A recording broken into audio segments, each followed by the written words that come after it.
9. Então, boa noite, né? Boa noite.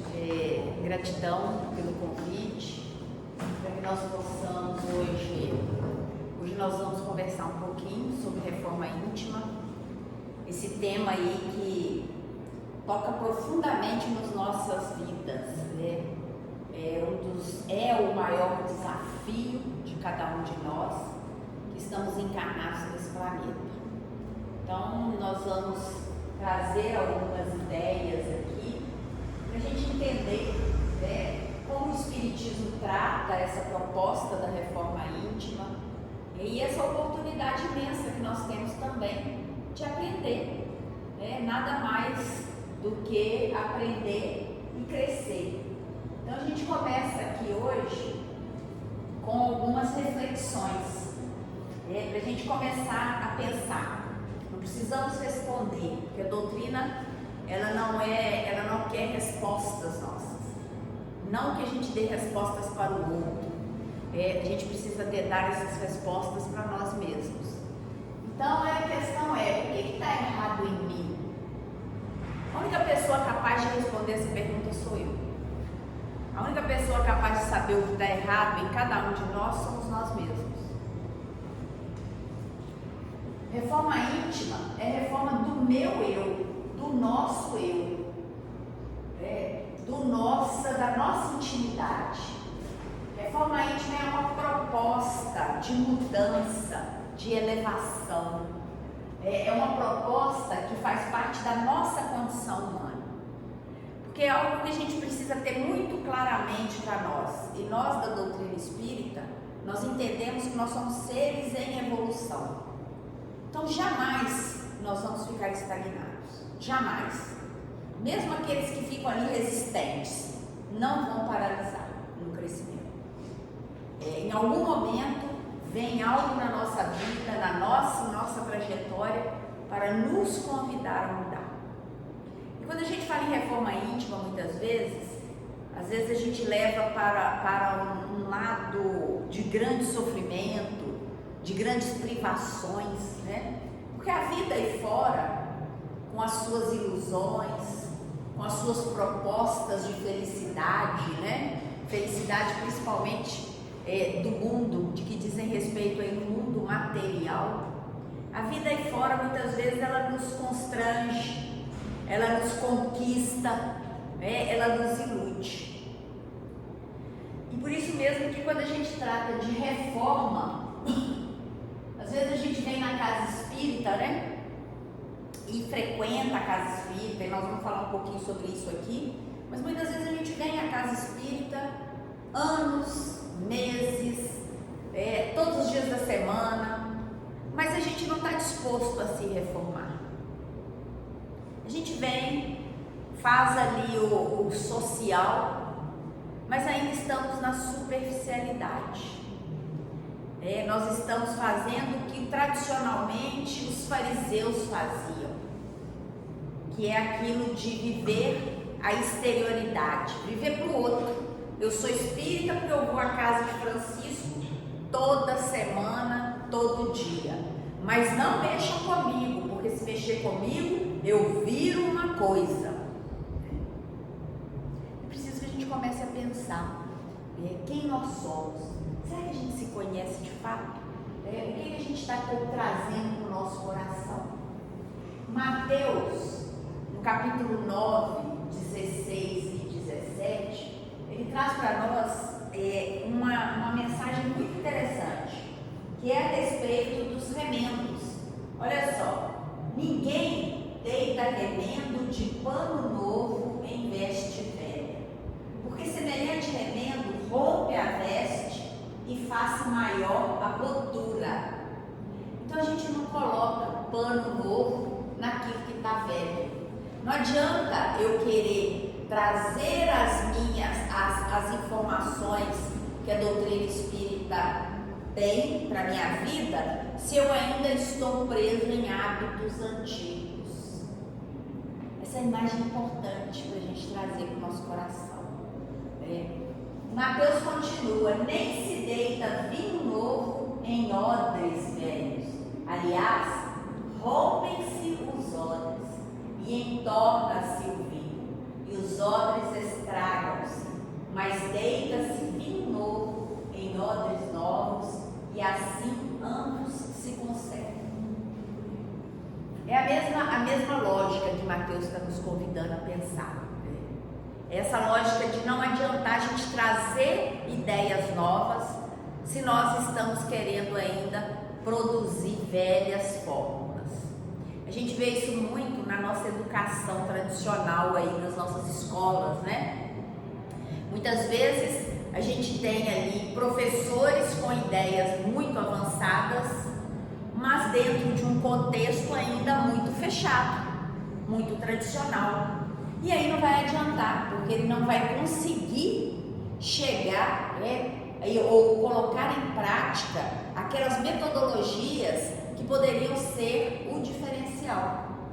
Mateus, quando fala sobre isso, ele está falando exatamente sobre, às vezes, a gente querer impor alguns procedimentos, mas não vivenciá-los profundamente. E isso tem que chamar a nossa atenção, né? Porque olha lá, quem deseja implementar mudança de comportamento, priorizando a própria melhoria espiritual, deve estar consciente que a transformação precisa ocorrer sob novas bases. Então eu quero mudar meu comportamento. Hoje não me interessa mais viver as coisas do mundo lá fora. Ou aquilo que eu fazia antes já não me faz tão feliz. Aqueles vícios que eu cultivava já não me trazem mais a felicidade que eu entendia, que eu achava que era perfeita. Os ambientes que eu frequentava já não me satisfazem mais. Então, quando eu chego nesse estado de querer mudar de comportamento, é preciso que eu esteja consciente sobre as repercussões que essas mudanças vão trazer. Muitas vezes quando a gente, e isso também é muito próprio aí da espiritualidade para nós, muitas vezes a gente é atacado porque decide transformar a vida. Agora ele acha que é santo, agora ela acha que é santa, que pode sair por aí falando, ou pregando, ou ensinando. Porque quer mudar de vida, aprontou todas. Esses julgamentos são muito comuns na nossa sociedade. Isso muitas vezes nos coloca numa condição até de entristecimento, né? Mas a gente precisa lembrar o seguinte: olha, eu quero me transformar. Quais são os caminhos que eu devo seguir? A doutrina espírita, ela nos dá os caminhos. Educar. A gente precisa se educar. Eu preciso conhecer, eu preciso estudar, eu preciso ler as obras espíritas para eu entender que esses espíritos hoje que falam para mim também foram caídos em outros tempos. Não são anjos que vieram, que brotaram da criação de Deus já perfeitos, não. São espíritos que, como eu, também caíram, que, como eu, também erraram muito. E que só estão onde estão porque entenderam a importância da melhoria, da busca da melhoria espiritual. Que entenderam que não dá mais para continuar repetindo as mesmas coisas, vivendo a mesma vida, porque isso já não nos satisfaz. Eu gosto muito das parábolas de Jesus para a gente entender um pouco isso, né? Porque todos nós somos filhos de Deus. Eu acho que ninguém aqui tem dúvida sobre isso, né? Todos nós fomos criados por Deus. Mas muitas vezes, quando a gente é desafiado pela vida, a gente coloca em xeque essa paternidade, a gente coloca em xeque essa filiação. E às vezes a gente cai naquele lugar, né, da desesperança, naquele lugar da inquietação. Isso é para a gente começar a pensar a respeito disso. E o que a doutrina espírita nos ensina? Ela nos ensina que esses espíritos que estão lá na frente, que seguem a nossa frente, eles estão aí para nos educar, para nos auxiliar na nossa caminhada. Porque a partir da experiência que eles vivenciaram, a gente vai poder olhar para eles e falar assim: puxa vida, se ele conseguiu, eu também posso. Vocês acham que Emmanuel era santo? Basta ler os romances de Emmanuel para a gente verificar que aquele senador extremamente orgulhoso e mau, porque o que ele faz com a esposa é algo extremamente cruel. Ignorar a esposa durante anos e anos a fio, não cuidar e só se dar conta da grandeza de Lívia depois que ela desencarna. Isso é de uma crueldade imensa. E hoje quem é Emmanuel nas nossas vidas? É um mentor, é alguém que puxa a nossa orelha, mas que puxa a nossa orelha para o nosso bem. Então, quando a gente se educa, quando a gente busca conhecer a história, quando a gente busca conhecer o Evangelho de Jesus, quando a gente traz para esse estudo a doutrina espírita, os seus princípios, e principalmente quando nós buscamos trazer para esse ambiente de estudo aquela essência do cristianismo primitivo, nós estamos caminhando para uma jornada de transformação, uma jornada de reforma. E aí a gente passa pela educação. A educação é base para a vida em comunidade, por meio de legítimos processos de aprendizado que fomentam as motivações de crescimento e evolução do indivíduo. Educar. A gente estuda a doutrina e a doutrina nos incentiva muito ao estudo, mas a gente precisa tomar muito cuidado para a gente não ficar apenas inchados de conhecimento, inflados de conhecimento. O estudo que a espiritualidade manda e orienta e pede que façamos é para que a gente possa, a partir desse estudo, nos tornarmos seres melhores. É que a gente possa, a partir do estudo, ter mais certeza da presença de Deus nas nossas vidas. Estudar para que a nossa fé possa ser genuinamente vivenciada. Não é para a gente sair por aí apontando erros no outro, mas é principalmente para a gente olhar para nós mesmos. Porque hoje a gente está falando de reforma, mas não estou falando da reforma do outro. Às vezes a gente vai, escuta uma mensagem na casa espírita, escuta uma oração, escuta uma palestra e fica pensando em quem da casa da gente que está precisando aqui de ouvir aquilo. Ninguém. Sabe quem está precisando de ouvir? Sou eu. Porque sou eu que estou aqui. Hoje quem está precisando de ouvir sobre reforma íntima somos nós. E aqueles que estão aí conosco, nos seguindo aí, que vão assistir depois. Porque nem nada vai acontecer sem autorização da espiritualidade. Ninguém vai estar nos lugares sem que haja realmente um propósito para estar. Nem todo mundo está pronto para ouvir o que a doutrina nos ensina.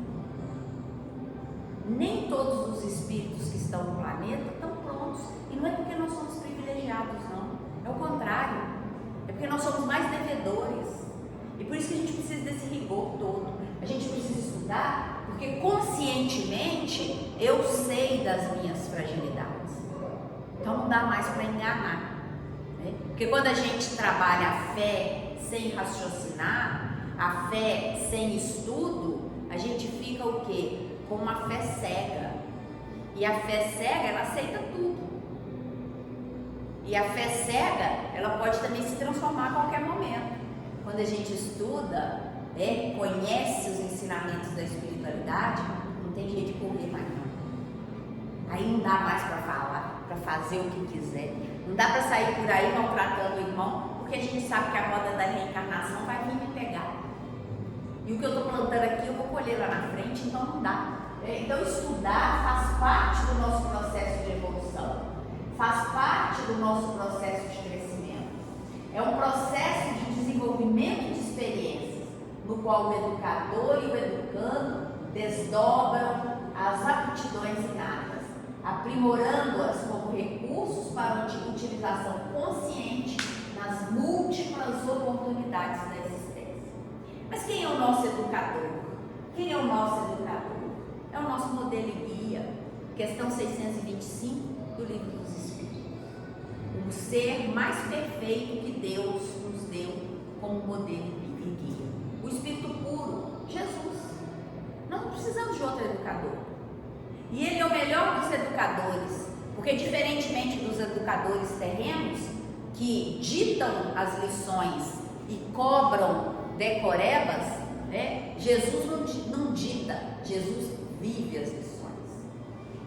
E não nos cobra, mas nos dá oportunidade para que conscientemente nós comecemos a entender essas lições. Então a educação, convenientemente entendida, constitui a chave do progresso moral. É aqui que a gente tem que chegar. Porque se eu entendo o que é bom, se eu me educo, eu consigo alcançar pelo menos os caminhos para o progresso moral. Quando se conhecer a arte de manejar os caracteres, como se conhece a de manejar as inteligências, conseguir-se-á corrigi-los. Do mesmo modo que se aprumam plantas novas, essa arte, porém, exige muito tato, muita experiência e profunda observação. Questão 917 do Livro dos Espíritos. E eu vou repetir o que ele está falando. Olha lá, quando a gente conhecer a arte de manejar os caracteres. Quais caracteres? Os caracteres da minha alma. Eu não tenho que manejar caractere da alma de ninguém, mas é da minha. Quando eu conseguir fazer isso, eu vou poder corrigir a rota da minha encarnação. Eu vou poder verificar o que está precisando ser corrigido e seguir firme. E aí, eu tenho que entender, isso não é um milagre. Isso não vai acontecer num passe de mágica, num pirim-pim-pim, né? Não vai ser isso, não vai ser um abracadabra, não vai ser um ato único, vai ser um ato que vai acontecer a partir de experiências vivenciadas, a partir do momento em que eu me conscientizo e que eu busco vivenciar essas experiências. A Unesco, ela define alguns pilares para a educação. Apesar de serem pilares para a educação tradicional, vale muito a pena a gente trazer, porque reformar intimamente pressupõe educar-se. Então é preciso que a gente entenda como que a gente se educa e quais são os pilares para nos educar. Então a Unesco, ela define esses 4 pilares: aprender a conhecer, aprender a conviver, aprender a ser, olha que legal, e aprender a fazer. Isso é muito interessante quando a gente vê um órgão internacional trazer esses conceitos para a reflexão. E olha o que ela fala sobre isso. Olha lá. Aprender a aprender indica o interesse, a abertura para o conhecimento que verdadeiramente liberta da ignorância. Isso é um texto espírita, gente. O que a doutrina espírita nos faz? Nos convida a conhecer para que a gente possa se libertar da ignorância que escraviza. Então, o aprender a aprender é isso. Mas tem um detalhe ali que é muito importante, interesse. Eu preciso ter interesse, eu preciso ter abertura. Porque também é diferente, sabe, Luiz? Quando eu venho para a casa espírita para ouvir um estudo e sento aí e me armo, porque na verdade eu não quero aprender. Para eu chegar e ser tocado pelo conhecimento, eu preciso me desarmar. E nós somos seres que automaticamente nós nos armamos. Quantas pessoas não elegem os palestrantes preferidos, os passistas preferidos? Hoje não tem aquele palestrante não, então nem vou lá. Não é boa a palestra dele. A palestra não é nossa, o estudo não é nosso, o estudo é de Jesus, o estudo é da espiritualidade. Porque tudo que a gente fala aqui é o que a espiritualidade escreveu, não tem ninguém aqui inventando nada não tem nenhum anjo aqui iluminado falando, não. A gente está só lendo aquilo que nós lemos, nos preparamos. Mas às vezes a gente chega na casa espírita, como a gente chega também em todos os ambientes, no ambiente de trabalho, por exemplo. Qual que é o maior desafio hoje nos ambientes de trabalho? A gente que já passou dos 30, né? Chega para trabalhar e o nosso chefe tem pelo menos a metade da nossa idade. E aí o que a gente faz? Não sabe nada, é um moleque, não tem experiência, e isso nos coloca fora da oportunidade de aprender com esse jovem que vem de uma outra estrutura, com uma nova mentalidade. Por quê? Porque eu estou armada com as minhas convicções e eu não me abro para aprender. Então, aprender a aprender é muito atual, é nos desarmar em todas as áreas da nossa vida. Antigamente, a gente tinha aquela ilusão, né, que os pais sabiam tudo e que os filhos não sabiam nada, e que os pais mandavam e os filhos obedeciam. Hoje, se a gente quiser aprender, sentar um pouquinho com os nossos filhos, nós vamos aprender muito com eles. Muito. Então, o aprender a aprender é exatamente ter essa abertura para que o conhecimento chegue até nós. E o aprender a fazer é mostrar a coragem de executar, de correr risco, de errar, mesmo na busca de acertar. Eu quero fazer um trabalho na casa espírita, mas eu tenho medo de fazer. Eu quero mudar meu emprego, mas eu tenho medo de mudar. Essa meninada nova está aí para ensinar para nós. Eles não ficam um minuto em lugar nenhum que eles não se sintam bem. E aí a turma que não aprendeu a aprender, o que fala? Ninguém aguenta trabalhar com esses jovens, não acha mais mão de obra para nada, porque eles não ficam em lugar nenhum. Eles estão nos ensinando e nós precisamos começar a prestar atenção no que eles estão falando. Então, quando a gente pensa nisso, olha, tem que ter coragem. A gente tem que ter coragem. Ser espírita tem que ter coragem. Fazer reforma íntima tem que ter coragem. Porque quando eu me proponho a fazer reforma íntima, eu vou desagradar um monte de gente, encarnados e desencarnados, que passaram aí existências inteiras me vampirizando. E que agora eu não quero mais saber disso, porque agora eu quero mudar. Aprender a conviver. Esse também parece que é um fantasma, né? Traz o desafio da convivência, que apresenta o respeito a todos e o exercício da fraternidade como caminho de entendimento. Respeito e fraternidade. Eu posso não concordar com você, mas eu sou obrigada a te respeitar. Fraternalmente é uma obrigação, não é uma obrigação só legal, não. Não deveria nem ter lei que me obrigasse a respeitar. Mas o meu sentimento de fraternidade deveria me colocar nesse diapasão de não te desrespeitar. Ainda que você fale a maior asneira do mundo. Desafio da doutrina espírita. Aqui não tem, mas em muitas casas que a gente vai, tem. O silêncio é uma prece. Silêncio. Pode colocar. Porque silêncio, muitas vezes, é um exercício de reforma. Às vezes a gente quer brigar, às vezes a gente quer dar o troco, e na verdade o convite é nos silenciar. Então, olha que interessante, isso tudo ajuda a gente a melhorar a nossa convivência, aprender a ser, que talvez seja o mais importante, por explicitar o papel do cidadão e o objetivo de viver. E aí a gente poderia acrescentar para o mesmo o papel do cristão, o papel do espírito, o papel do homem de bem. Não importa a sua denominação, mas importa que a gente precisa aprender, a fazer, a conviver e a ser. Esses desafios, isso tudo vai impactar na nossa reforma. Porque o que é a reforma íntima? O que é a reforma íntima? Transformação do homem velho, carregado de tendências e erros seculares no homem novo. Trocar atitudes erradas por corretas, erros por acertos, fazer o melhor que formos capazes, sempre pensando no bem maior, e se perguntar todos os dias: fui melhor do que pude hoje? Será que hoje eu fiz tudo o que eu poderia ter feito?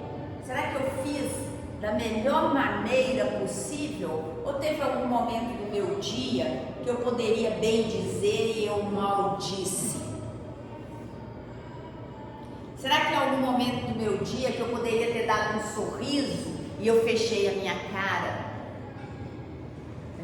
Então, quando a gente pensa nisso, trocar atitudes erradas, trocar erros por acertos, isso é um exercício contínuo, ininterrupto.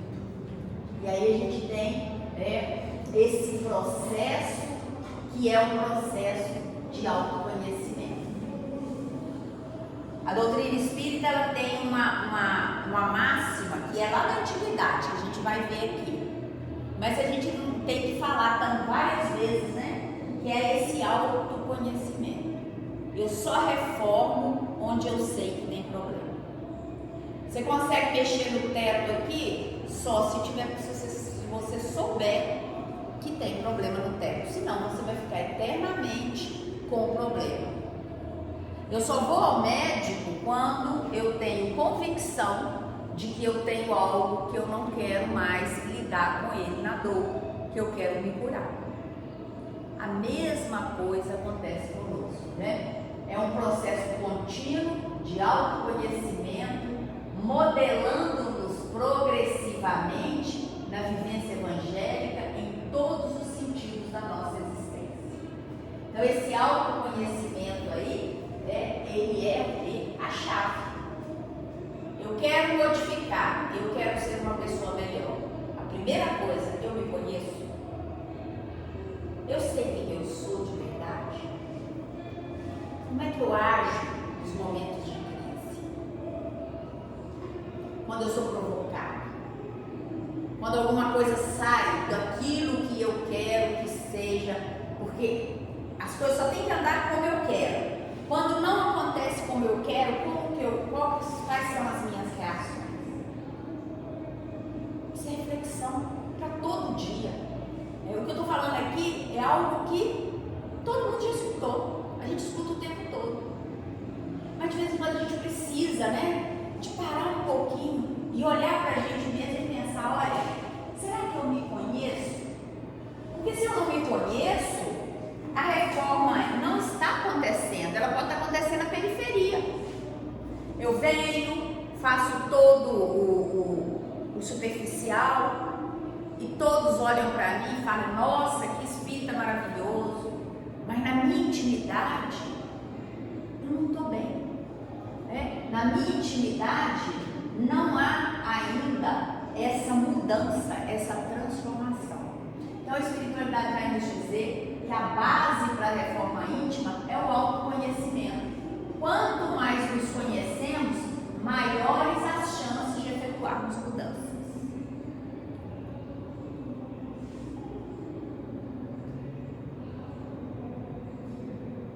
É a transformação do homem velho, carregado de tendências e erros seculares, no homem novo, atuante na implantação dos ensinamentos do Divino Mestre, dentro e fora de si. E aqui, a gente não precisa também, porque senão daqui a pouco tem alguém aí que pode estar sofrendo e falar assim: mas peraí, então quer dizer que eu não sirvo para nada? Eu tenho que trocar tudo? Não é isso. Esse homem velho é exatamente aquilo que nos faz mal. É aquilo que não nos deixa avançar. São os nossos preconceitos, são os nossos vícios, são as nossas dores, as nossas angústias. Às vezes a gente está andando carregado de mágoa. A gente está andando ali aborrecido, não consegue dar um sorriso, não consegue levantar a cabeça. E está ficando difícil mesmo. Né? A gente sabe disso. As pessoas estão cada vez mais agitadas, mais adoentadas. Ninguém quer conviver com ninguém. A gente passa, em média, 5, 6, até 10 horas por dia num celular, mas tem dificuldade de passar 10 minutos diante do outro, para ouvir, para falar, para expor. E como que eu vou me conhecer se eu sequer conheço muitas vezes a minha voz, se eu estou ali numa condição passiva? Quando a gente começa e esse é um desafio grande da espiritualidade nesse momento atual do planeta, porque nós estamos vivenciando perturbações de inúmeras ordens, muita perturbação, muitas coisas que estão acontecendo, que estão vindo de uma vez. Por quê? Porque a tecnologia, ela aproxima. Então, se uma bomba atômica cair em algum lugar aí, nós vamos inclusive ver o momento em que ela caiu. Uma pessoa cai na rua, Antônio, o outro irmão, ao invés de ir lá levantar e dar a mão, ele está filmando. Nós estamos perdendo a nossa capacidade, muitas vezes, de sermos humanos, empáticos. A pessoa é atropelada, o outro está lá filmando, para depois jogar na rede social para ganhar like. Então a gente precisa começar a pensar o seguinte: olha, essa transformação aí é a gente largar os nossos erros e trazer ensinamentos de Jesus. E Jesus, se for pensar em termos cronológicos, tem mais de 2000 anos que ele esteve conosco. As lições de Deus chegou para nós no planeta há muito mais tempo. E o que a gente está fazendo com isso? Nós estamos aprendendo. A doutrina espírita está nos chamando para isso. Não é à toa que nós somos chamados de trabalhadores da última hora, porque nós estamos realmente num ciclo que está se encerrando e que a gente precisa assumir o nosso papel dentro desse processo, né? E esse papel, muitas vezes, ele passa por essa mudança. Olha lá, é o meio de darmos nova direção aos valores. Reforma íntima, então, é o meio que nós temos para dar uma nova direção aos valores que já possuímos. Nós não estamos jogando valor fora. Então agora a família não serve para mais nada. É porque a família está sendo vista como não serve para mais nada que a gente está vendo tanta coisa acontecer. Porque o pai e a mãe, eles podem não ter te dado nada, mas eles te deram uma coisa preciosa, a vida. E por esse bem, por esse dom, tem que ter gratidão, sim. É o honrar pai e mãe. Mas eu queria que meu pai fosse outro. Mas você tem o pai que você precisou. Mas meu pai me abandonou. Provavelmente você andou abandonando outros lá atrás. Mas a minha mãe não me dá atenção. Provavelmente, né, você também não deve ter sido uma pessoa tão atenciosa. Então a gente precisa começar a entender o que está nos faltando, o que está nos incomodando. Né? Olha lá, então a gente dá o valor devido àquilo que a gente já possui e corrigir as nossas deficiências, cujas raízes ignoramos ou não temos motivação para mudar. Reforma íntima é a aquisição da consciência de si mesmo para aprender a ser, a existir, a realizar como criatura divina que somos. Isso é muito bonito.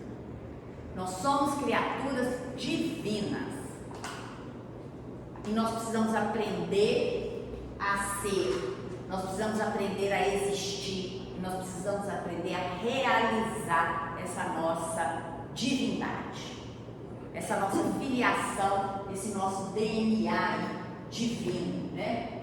E aí, Allan Kardec, no Livro dos Espíritos, ele vai trazer para nós, lá na questão 919, o seguinte: qual o meio mais prático e eficaz que tem o homem de se melhorar nessa vida e de resistir à atração do mal?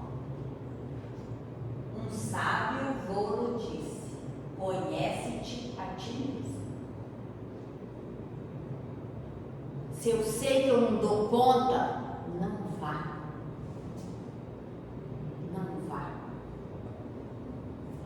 Às vezes a gente precisa se amarrar. Lembra lá da Odisseia, que Odisseu estava indo pelo mar, no barco, e ele vai passar pelas sereias, e ele ensina toda a tripulação a colocar cera no ouvido, que o canto da sereia enebria, encanta e mata. E ele pede à sua tripulação que o amarre no poste, porque ele sabia que ele não ia dar conta. Então, se eu não dou conta agora, eu preciso evitar, eu preciso me disciplinar, para que depois eu possa ter força. Então, olha, se eu não sei o que é que eu consigo resistir, eu vou cair. Se eu não me preocupo para entender isso, eu vou cair. É por isso que a doutrina espírita, quando a gente fala em reforma íntima, ela traz sim essa obrigação que a gente tem que ter conosco. O que a gente anda consumindo por aí? Quais são as nossas escolhas? Como é que a gente vai fazer a reforma íntima? Por onde que a gente começa fazendo reforma íntima? Se eu me conheço, eu preciso fazer uma autocrítica. E isso é muito difícil, porque a gente tem a tendência de achar que tudo que a gente faz é bom. E quando a gente recebe às vezes uma crítica negativa, nós reagimos de forma negativa. Aquela coisa assim da crítica construtiva, né? Que muitas vezes não constrói coisa nenhuma, mas a gente reage agressivamente. Então a primeira coisa que a gente precisa entender é o seguinte: quais são os pontos, quais são as mazelas, quais são as dificuldades que eu tenho? Algumas eu vou dar conta, outras eu não vou. E as que eu não dou conta, eu vou evitar. E tá tudo bem. Porque eu sou espírito reencarnante. Eu vou ter milhares e milhares e milhares de oportunidades de reencarnar. Então, se eu não dou conta, ao invés de aumentar, agravar a minha caminhada, eu evito. E vou trabalhar aquilo que eu dou conta. E vou trabalhar as minhas dificuldades, tentar vencer os meus vícios, tentar vencer os meus erros, trazendo mais acertos, transformando em virtudes. Então, a gente começa a pensar a respeito. O primeiro passo para a reforma íntima, então, é ter vontade de melhorar. Primeira coisa. Autocrítica. Ok, eu sei as minhas dificuldades, não vou contar para ninguém, mas eu sei. E depois, o que eu faço com isso? Porque saber enterrar o conhecimento é igualzinho aquele lá do talento que recebe o talento e enterra o talento. Esse vai ser jogado no fogo. Vocês conhecem a parábola? Porque não fez nada com o talento. Então, se eu sei, eu tenho que fazer alguma coisa. Eu já sei. E agora, o que eu faço? A autocrítica. Isso eu dou conta, isso eu não dou conta. E o que eu dou conta? O que eu vou fazer? Eu tenho que ter disposição, eu tenho que ter força interior, eu tenho que ter coragem para me impulsionar e conquistar o que eu desejo. E onde é que eu busco isso? Olha o lugar. Na casa espírita, entre irmãos que têm os mesmos objetivos. Quando a gente busca na casa espírita, o quê? Eu busco o que na casa espírita? Força espiritual, conhecimento, que vai fazer com que eu possa ascender, fazer com que eu possa, inclusive, entender e aceitar o que eu não vou conseguir mudar. Porque nem tudo eu vou conseguir mudar. Porque as minhas imperfeições são muito grandes ainda. Porque se não fosse assim, eu não estaria aqui. Se não fosse assim, nós não estaríamos encarnados aqui. Nós estaríamos encarnados num mundo ditoso, nós estaríamos encarnados num mundo de regeneração e não estaríamos encarnados num mundo de prova e expiação. Se nós estamos aqui, é porque nós temos ainda muito para reparar, muito para aprender, muito para viver. Mas quem sabe aí o que cada um tem para viver somos nós mesmos. Mas aí a gente precisa dar o primeiro passo, que é ter vontade de melhorar. O segundo passo é a observação e identificação do que se passa dentro de nós. Atenção plena. O que acontece na minha intimidade? O que está gerando tanta depressão? O que está gerando tanta ansiedade? O que eu consigo resolver com os médicos da Terra? O que eu preciso de ajuda com os médicos espirituais?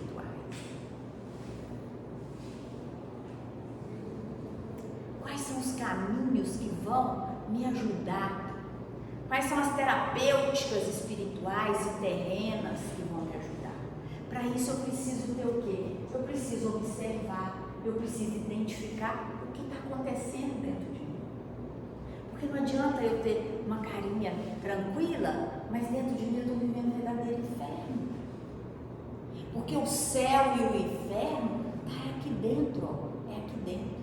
Não está aí fora. Às vezes a gente está pensando, mas esse calor que fez hoje está igualzinho ao inferno. Não sei, ué.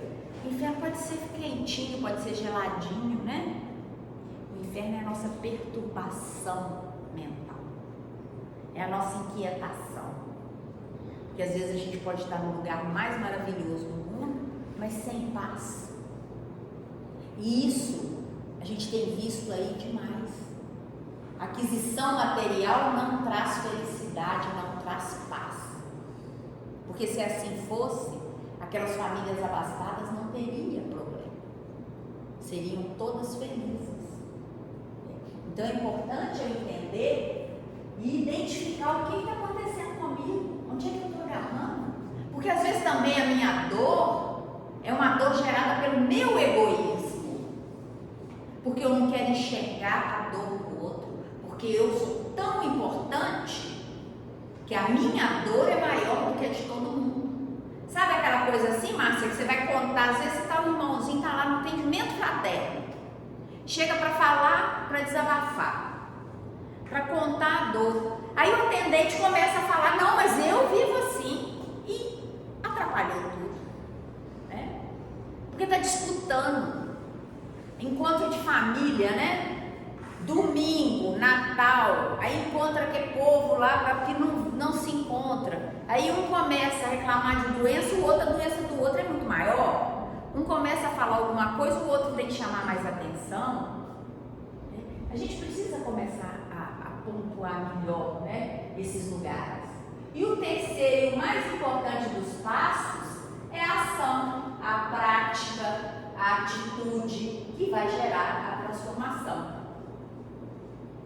Transformar é mudar. Não existe morte ou extinção, e sim transformação.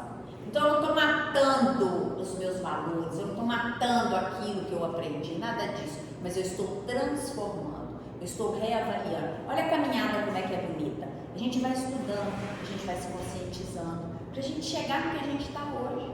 Para a gente chegar e falar assim, não, isso é bom, isso não é. É autocrítica. Jamais matamos um homem velho, podemos sim conquistá-lo, renová-lo e educá-lo. Evangelho segundo o Espiritismo, sede perfeito. Olha o que Kardec escreve. Reconhece-se o verdadeiro espírita por sua transformação moral. E mais do que isso, e pelo esforço que faz em domar as más inclinações. Então a gente não é anjo, viu, Zezé? Não se preocupe. Mas quando a gente se esforça para domar as nossas más inclinações, nós estamos caminhando sim no sentido desejado pela espiritualidade, porque nós estamos sendo verdadeiros espíritos, sem hipocrisia. Eu sei que eu tenho que domar. Vocês já viram domar cavalo? Muitas vezes tem que amarrar mesmo, tem que amarrar no poste. Eu não posso ir para o carnaval, porque senão eu perco a encarnação, então eu fico em casa, né? Eu não posso ir para o sambão, porque senão eu vou perder minha encarnação, eu fico em casa, escutando radinho. Eu não posso entrar na internet, porque senão eu vou começar a distribuir ódio para todo mundo. Então nem tem a rede social.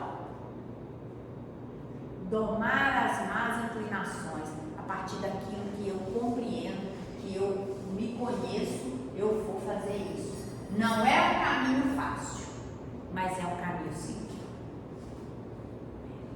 É um caminho simples. E mais do que isso, é um caminho possível. É um caminho possível. E essa parte aqui, olha que legal, que Santo Agostinho escreve lá na questão 919, quase no finalzinho do Livro dos Espíritos, né?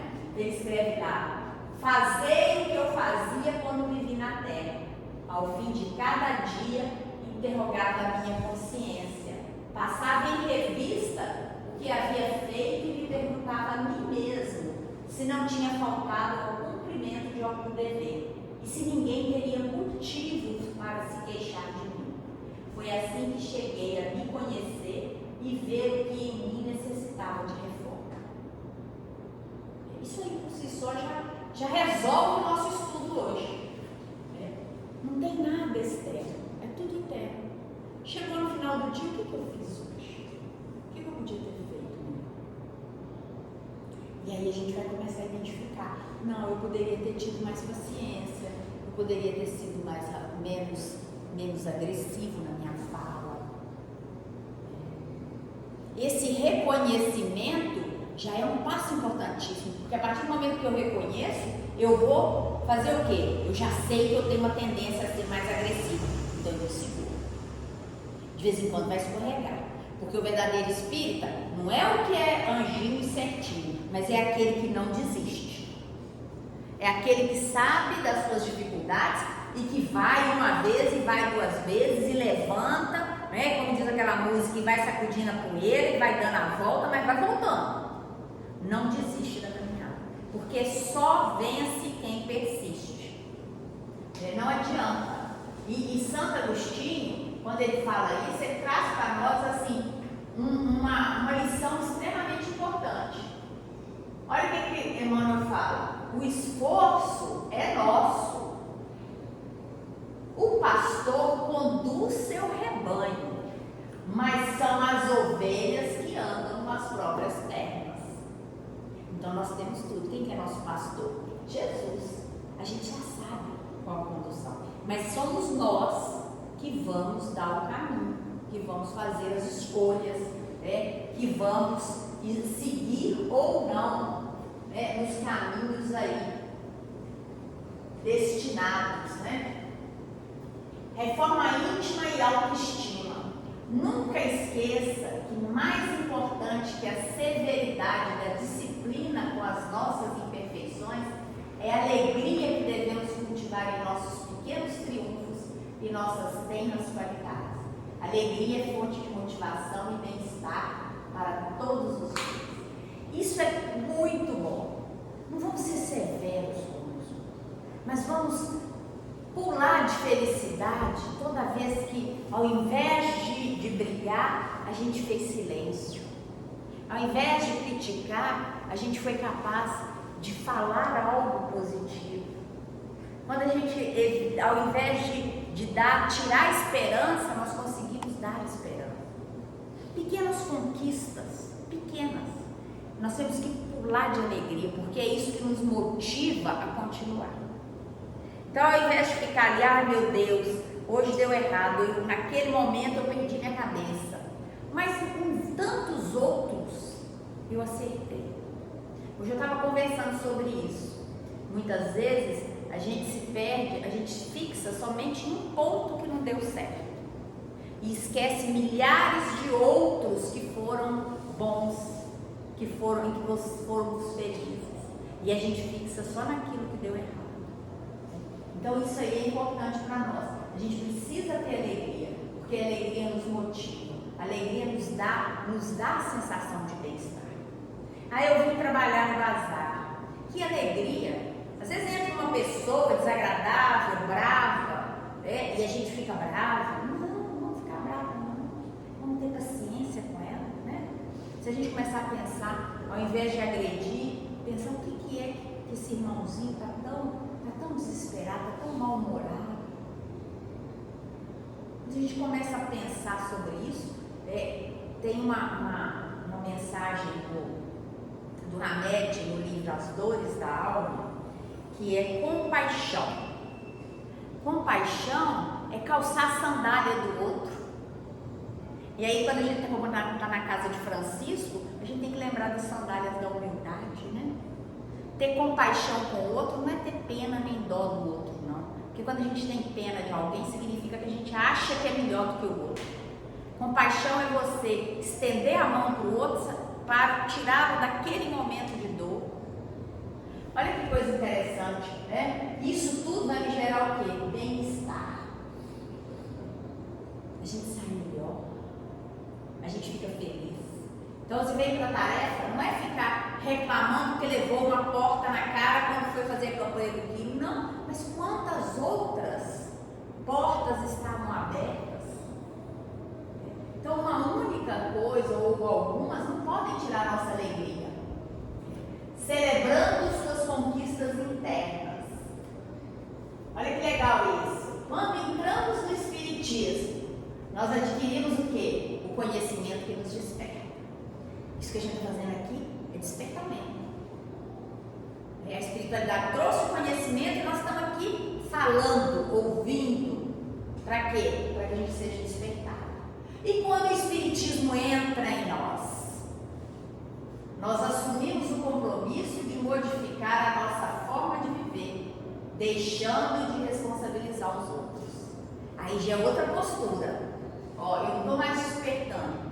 Agora eu quero um compromisso. Eu tenho um compromisso comigo, que é o quê? Modificar a minha forma de viver. E quando o Espiritismo sai de nós? Não vai sair de embora não, tá, gente? É quando a gente externaliza o Espiritismo. Olha que legal. Descobrimos finalmente quem somos através do autoconhecimento. E até o cachorrinho concordou, tá vendo? Conscientização de que podemos e somos capazes de efetuar mudanças. 3 pontos importantes. Quando entramos no Espiritismo, quando o Espiritismo entra em nós e quando ele sai de nós. Entra pela inteligência, entra pelo conhecimento, entra em nós pelo sentimento e nós devolvemos pela ação, pelas nossas atitudes, pelas nossas transformações. É um processo. É um processo extremamente interessante, né? O processo de reforma íntima é, por certo, demorado e delicado. Necessita de determinação e interesse permanente daquele que o abraça para que alcance bons frutos. Então não tem nada rápido. Ter paciência. E a gente precisa ser caridoso. Na doutrina espírita a gente fala muito de caridade, né?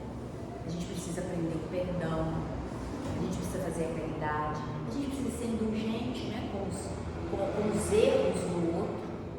Mas tem uma lição que às vezes a gente não aprende, que é ser indulgente com os nossos próprios erros, é ser caridoso com a gente, é perdoar, exercer o auto-perdão. Eu podia ter sido melhor, mas eu não dei conta. Então eu me perdoo, porque se eu me perdoar, eu vou me dar outra oportunidade de tentar de novo. Essa atitude madura que o Espiritismo nos convida a ter. É isso que a gente precisa fazer, essa determinação, esse interesse permanente. Então não é uma coisa que a gente vai fazer uma vez e para nunca mais. O saldo positivo exige exercício de paciência, tolerância, desprendimento, perdão compreensão e amor nas relações humanas. E a gente precisa repetir isso 10 vezes para a nossa vida. Para que a gente tenha um resultado positivo. Para que a gente ao final consiga ter um saldo positivo. Paciência. Ninguém vai avançar no afogadinho, na rapidez, no salto mágico. Tolerância. Nem tudo vai sair como a gente quer. Nem todo mundo vai falar o que a gente quer ouvir. Nem todo mundo vai se comportar do jeito que a gente quer. E aí eu preciso tolerar. Desprendimento. Eu preciso às vezes deixar hábitos. E para deixar hábito eu preciso aprender a desapegar. Desprender. Agora eu não quero mais. Perdão. Perdoar é importantíssimo. É um exercício. A palavra perdão, ela vem do latim e ela é formada por um prefixo, perdoare. Ela tem o mesmo radical do doar.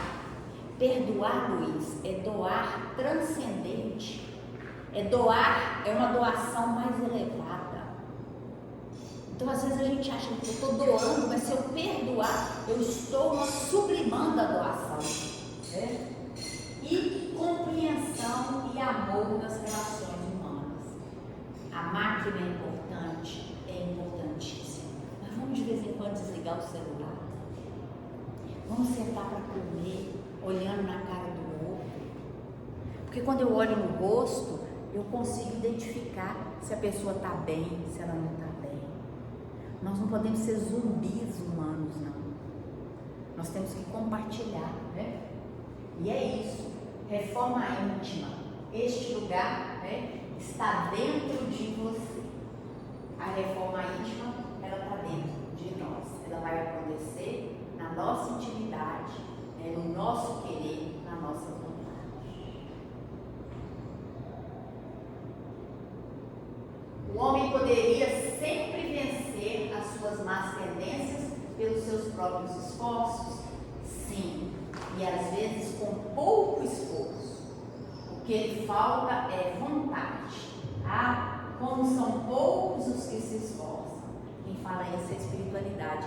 Lá na questão 909 do Livro dos Espíritos. Nós, para a espiritualidade, nós colocamos muito pouco esforço no nosso desejo aí de vencer as más tendências. E finalizando, vou voltar de novo no Agostinho, Santo Agostinho, que vai falar como que ele chegou a se conhecer e verificar o que necessitava para ele. Reforma íntima é maneira de sentir. Reforma íntima pressupõe desejo e vontade. Reforma íntima é interrogar todos os dias o que nós fizemos e o que poderia ser feito melhor. É realizar atos isolados no dia a dia, levando-nos a melhorar as nossas atitudes, alterando para melhor a nossa conduta. Isso está lá nos fundamentos da reforma íntima do Kaibashi. Então, olha lá, é ato isolado, dia a dia, pequenos atos, mas atos que a gente queira, atos conscientes, atos sinceros. E aí, com toda certeza, nós vamos chegar lá no alto, que é o objetivo de todos nós, de sermos espíritos perfeitos, de seguirmos o caminho de Jesus, que é o nosso grande modelo e guia. E é isso que nós temos para hoje. Que Jesus abençoe a casa de Francisco, todos aqui. Muito obrigada pela oportunidade de estar aqui mais uma vez.